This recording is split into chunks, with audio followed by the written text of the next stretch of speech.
With the Sony ZV-E10, I don't think it's a great travel camera. In today's video, I'm taking you along on a work trip from Dublin, Ireland, all the ways to Greenville, South Carolina. And the initial plan was... This has been shot on nothing but the kit lens and the Sony ZV-E10. So for anybody that's wondering what the Sony ZV-E10 will work like as a travel camera, something you can just put into your bag, you're gonna find out. But as you'll see, things took an unexpected turn. I ended up gravitating towards the convenience of my iPhone 14 Pro for these shots. It was just easier to whip it out and grab some good looking B-roll instead of rustling through the bag trying to get out the small but kind of bulky and awkward Sony ZV-E10. It was just less stress. On board our flight to Atlanta today, currently number 2 for departure. We're estimating airborne in 4 minutes. Flight attendants please prepare the cabin for takeoff.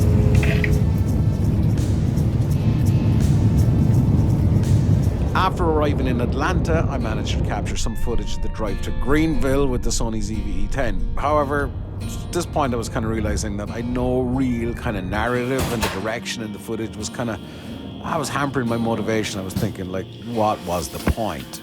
And then I reached my hotel.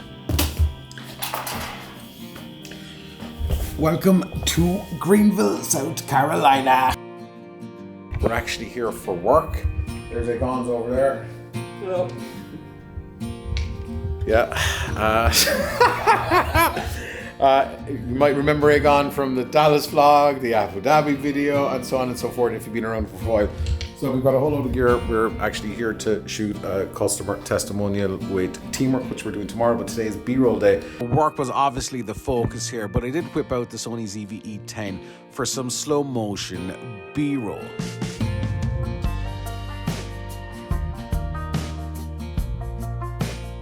However, there was one thing that drove me absolutely nuts. Panasonic S1H is what's kind of shooting a lot of the B-roll, using the Sony ZV-E10 as a bit of a backup as well. But as you can see, the one thing that drives me nuts about the Sony ZV-E10 is the stabilization. But that's it. You can stabilize it in post if you want in Catalyst Browse, but other than that, that might be the hang-up. I just personally don't like the look of it. As this trip continued, it became clear that I'd really no story here, and the Sony ZV-E10 was just starting to frustrate me more and more and more. I guess to bounce back to the stabilization thing, it may be down to your own preference, but for me, again, if it's something that distracts the audience, like obviously this isn't distracting because it's not jerking around and all that kind of thing, because the camera is now just stable. It's on a little Manfrotto tripod. If you're just doing stuff like that, great, but I get a lot of people are just, they want to vlog and they want to talk and they want to go, look at this, and gotta be honest, unless you want that slow, clunky Catalyst Browse workflow, stabilizing it all the time, it's painful. And if you're a mobile shooter, in the sense that, why is all that blown out?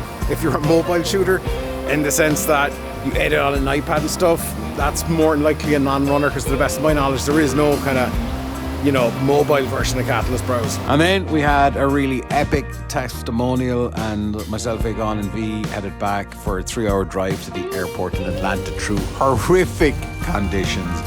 And then I made it home, and yes, none of those were shot on the Sony ZV-E10. That was a really, really great trip. Fantastic testimonial with a fantastic Teamwork customer. But I gotta say, right, besides picking up like a really bad flu or cold, not that one, but it's just whatever. Jet lag tab. I learned a few things on this, and I've had a couple of days to reflect upon the Sony ZV-E10. And for those of you who are making kind of travel content in particular, you might get a few bits from this. Sony ZV-E10, right? Right now, by the way, I'm shooting on this Sony ZV-E10. It's got the kit lens, and as you can see, it looks pretty good. But as soon as I start moving it, you know the drill. The stabilization is a real deal breaker for the Sony ZV-E10. It's inexcusable. It's an old sensor, and yeah, I knew that when I bought it. But I guess it's when it's in practicality and when you use it on a regular basis. Here's the thing, right? The stabilization is so bad in this camera, you can actually see it when you're shooting yourself. You can see things vibrating and they're going to jello, and it just doesn't look good, and it's a distraction because you can't really, as soon as you see it, it kills all your energy. So you're like blah blah blah blah to the camera, and then you're like, oh shit, and you're like, oh, whatever. So it's demotivating in that sense. Now there's a couple of fixes to this, right? If you're not a mobile shooter, i.e. if you're not editing on an iPad or not going to stabilize it that way, maybe you drag a laptop, or maybe you put your footage together when you get home from some kind of travel vlog or whatever that you're making, and that's okay.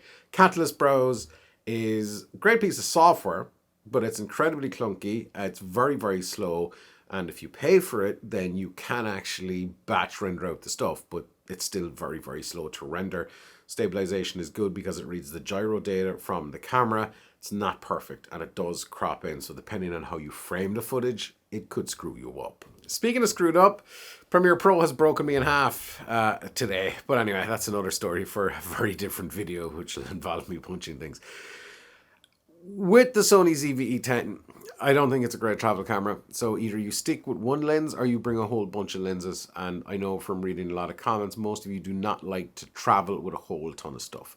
So if you're dragging out 2 or 3 lenses and they go, now if you're specifically going for a particular type of shoot, then maybe, yeah, you bring all that stuff. You're still going to need to bring a gimbal.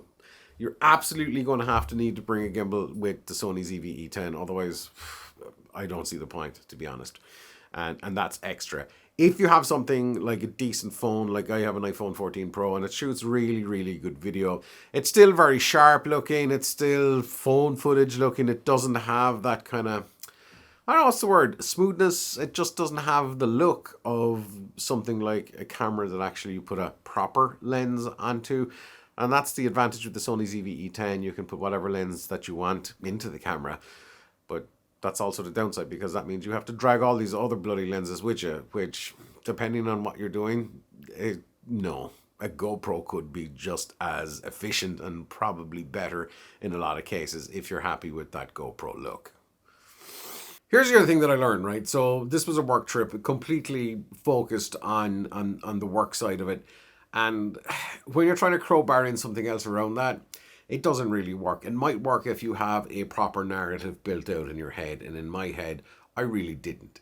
And that's me being honest. The only way I was able to salvage this video, and here's a great tip for you. You can salvage a dog shit video by using a narrative VO like I did. I just recorded the VO on my phone, threw it in. Boom, we've got something that hopefully has pulled the audience along this far. So that's the other side of it. And it all just kind of came together in like a shit show, essentially, where this just like camera, what I had in my head, there was nothing there. And that's the other side to really take away. And generally, you know, we had all the work stuff planned out to an absolute T.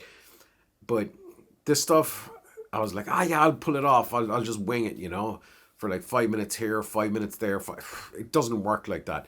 So for anyone that's shooting any kind of travel content, you really need to have some kind of clear narrative in your head to kind of, to get going and to stand out. You know, as nice as all this slow motion B-roll is, it's not worth anything if it doesn't tell a story. And I don't think the footage that I shot told any story at all. It looks good, but it's not going to help. So keep that in mind. And that's me being honest.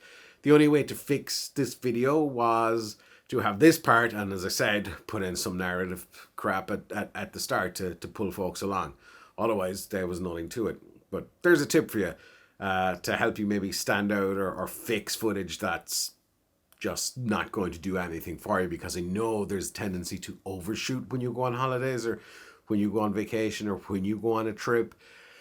Yeah, shoot for the edit, man. Speaking of standing out, I think for me, the Sony ZV-E10 is a camera that I bought it with the idea of rinsing and repeating what I did on this channel with the Sony ZV-1, which was loads of tutorials and all that, and I didn't do a whole lot with the Sony ZV-E10. I've no particular reason for that. I guess I can blame Paddy Galloway, who did a consultation, and Paddy did make a point, none of this is sustainable long term, about bringing new cameras in all the time and doing a whole ton of content. And that kind of changed my perspective a bit, probably for the better. What am I going to do with this camera now? I'll be honest, Maybe something like the Sony ZV-E1 would be a lot better than the Sony ZV-E10. The fact that it's full frame, and the fact that, you know, a 16mm lens is a 16mm lens as opposed to multiplying it by 1.4 or 1.5 for the actual crop that you get on APS-C cameras.